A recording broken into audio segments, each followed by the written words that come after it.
Okay, so I'm out and about again on my walk home from work, using the GPS now to get me back to the hotel.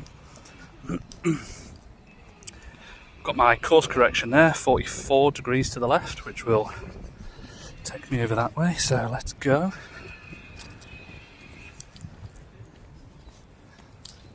And what I wanted to show was the ability to quickly locate things like hospitals, wooded areas, and also water supplies. So we head over to waypoints and then search.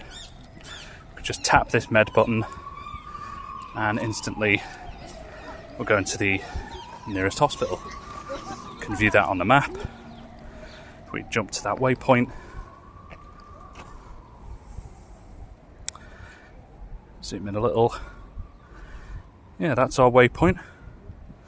Zoom out a bit more, can see where I am in relation to it, and nav will just take us there. Now, I don't want to go to the hospital, I want to go back home, so I'm going to reset the hotel waypoint, and off we go.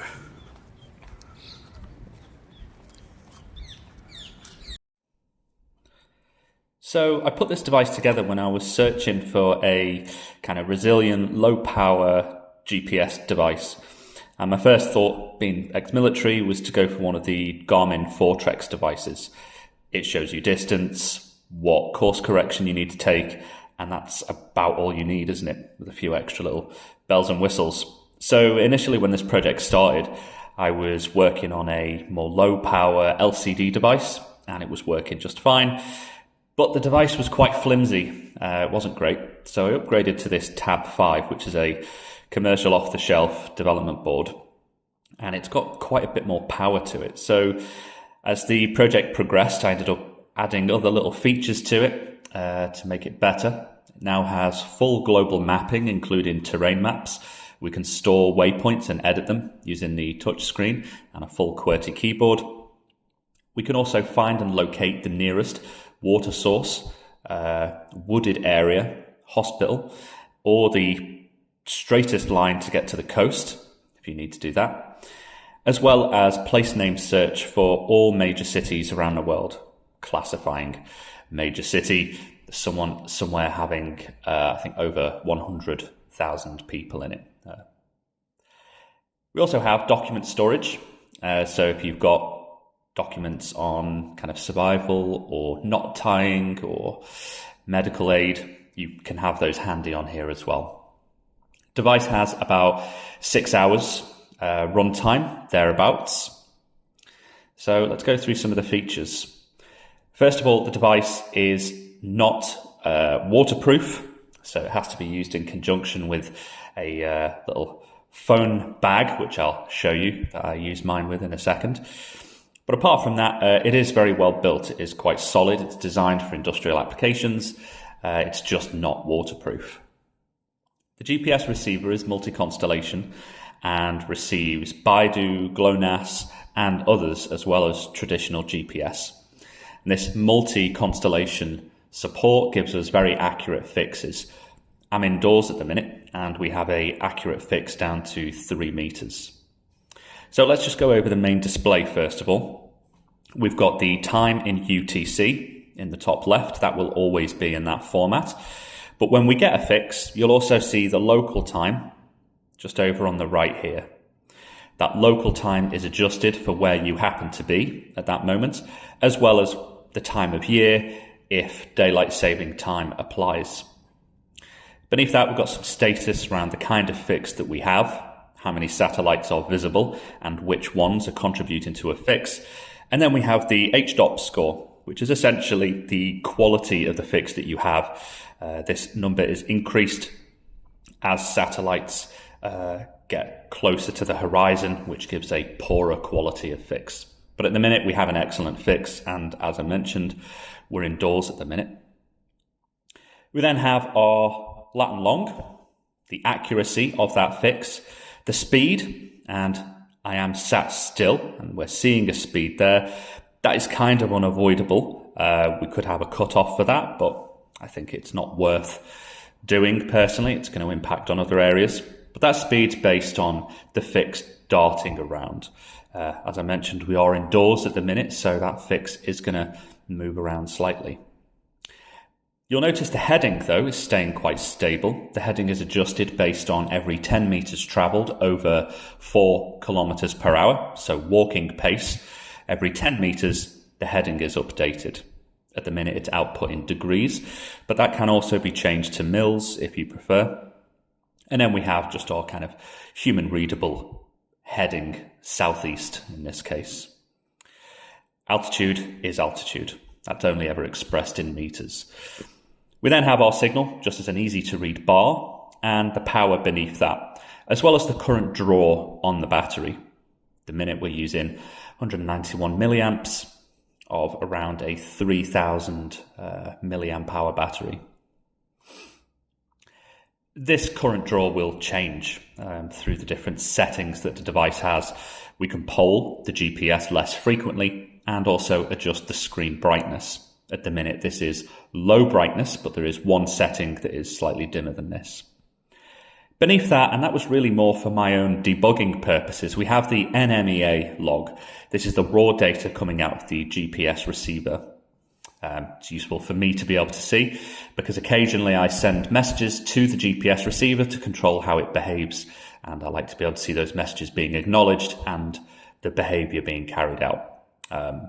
For the average user, it's just something interesting to look at and you don't particularly need to pay attention to it.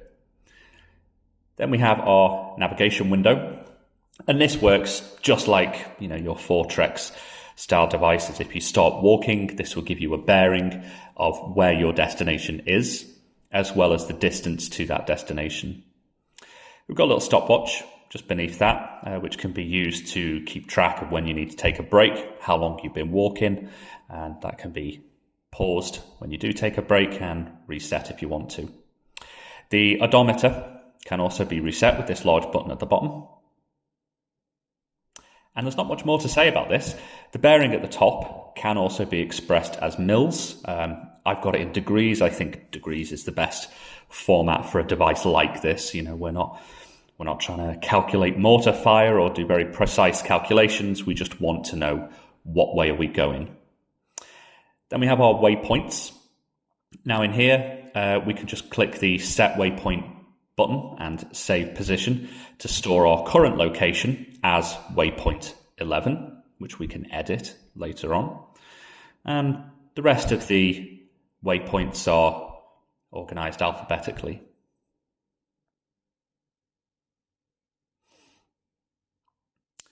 Then we've got the map, and let's actually pick one of these waypoints to take a look at.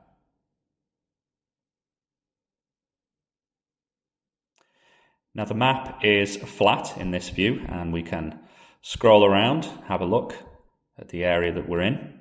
We can use different zoom levels to get different degrees of detail. At the highest zoom, even buildings are drawn.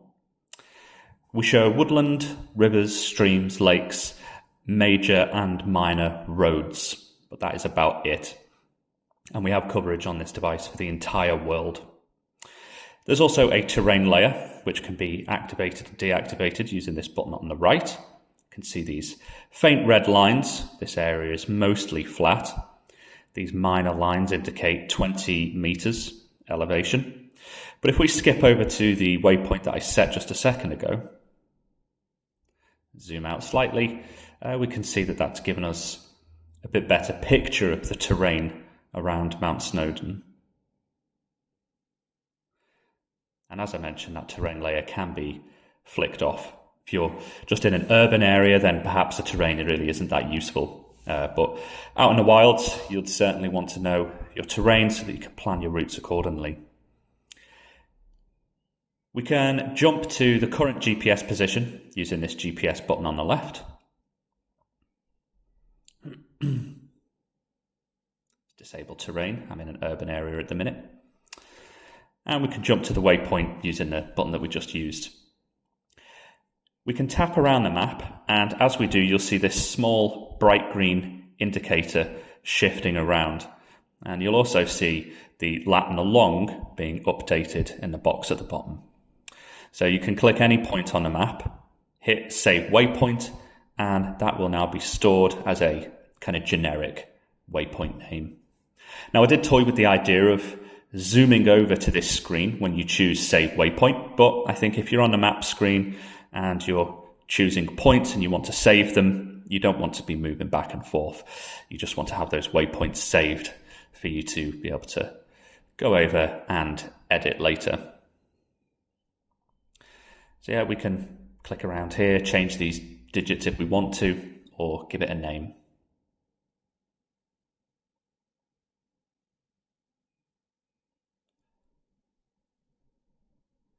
And that'll be filed under test, which is obviously not far away. You'll also notice this green line between me and my destination. This is to help you plan your own routes. Now, routable maps was a feature that I'd considered. Personally didn't think that it was worth the extra processing overhead, the drain on the battery, and in a kind of SHTF scenario, you may not particularly care about what the prescribed route is. You just want to know the fastest way between you and another thing, and you will overcome kind of any barriers in your way. So we've got this straight line that's great for, choosing a route of your own going down the street. Now, finally, we have documents. This was a feature I really toyed with actually putting in. I wasn't sure whether to include it.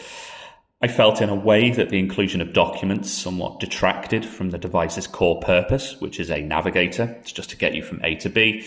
But the more I thought about it, I had to consider why it was I was building this device. And yeah, I probably do want some extra information on me, as well as the ability to assume new information from other external sources like pen drives as I move around. Same cataloging system as with the waypoint screen, so it's nice and familiar. And at the minute, the device supports PDF, Word documents. It also supports some comic book formats, if that's your thing. Certainly a fan of 2000 AD, but I don't know if I'm going to be putting that on here. And yeah, so we've got a simple document viewer in here. We've got some of the same gestures that you would expect on other e-readers. We can pinch to zoom. And if this document had more pages, we could tap left and right to get to them. Let's open this knots one.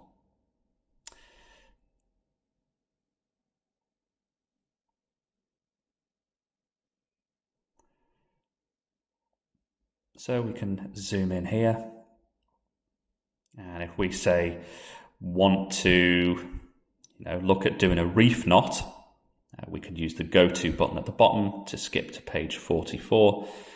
And straight away we have our instructions for a reef knot. Now, if we go back, there are some other features which wrap around document storage. We've got the ability to search.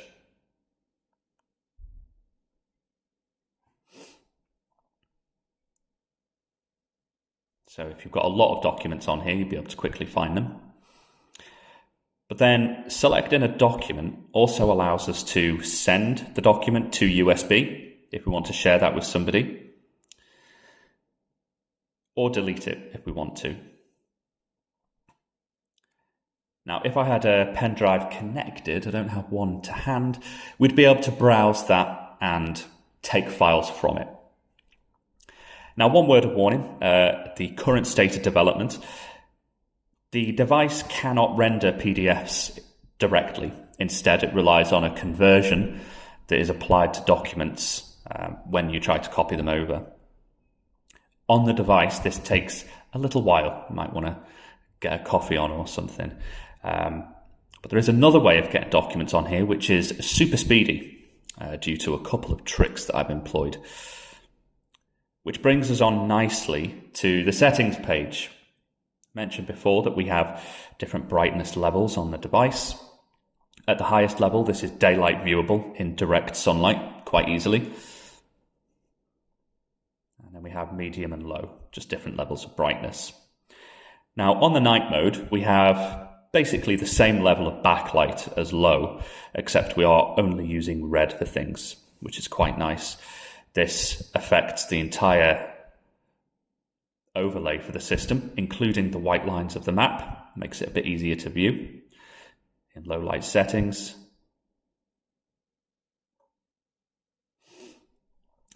And we also have this stealth mode, which I'm quite chuffed with. The idea behind this is to allow you to navigate without any light emission at all. So activating this mode asks us whether or not we want to hear directions through the speaker or through headphones, which there is a headphone connection down at the bottom.